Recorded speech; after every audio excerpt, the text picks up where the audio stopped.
আসসালামু আলাইকুম দর্শক।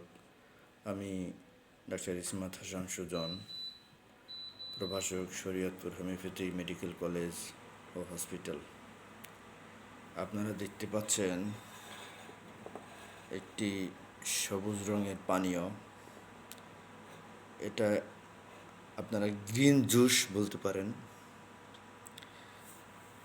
এতে আমি নিয়েছি কাঁচা করল্লা এবং দুটি কাঁচা আমলকি।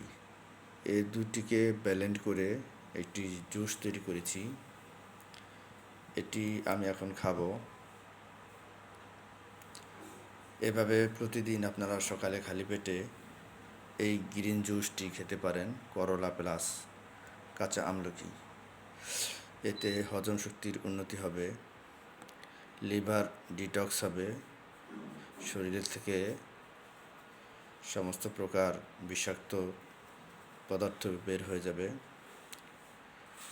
ডায়াবেটিস, কোলেস্টেরল, উচ্চ রক্তচাপ এগুলি নিয়ন্ত্রিত হবে।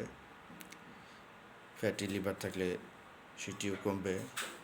আমরা যদি এই খাবারটি অভ্যাস করতে পারি, প্রাকৃতিক এই খাবারটি আমাদের জন্য অনেক স্বাস্থ্য উপকারিতা নিয়ে আসবে। সাথে আমি আরেকটি জিনিসও নিয়েছি, দেখতে পাচ্ছেন। এটি বিভিন্ন প্রকার বীজ, তকমাদানা, শাহিদানা, এরকম কয়েক প্রকার বীজ এবং কাতিলা গম। এটা আমি রাতে ভিজিয়ে রেখেছি, এখন আমি খাবো ইনশাল্লাহ। আপনারাও সুস্থ থাকার জন্য এই প্রাকৃতিক জিনিসগুলি খাওয়ার চেষ্টা করবেন। ধন্যবাদ সবাইকে। আসসালামু আলাইকুম।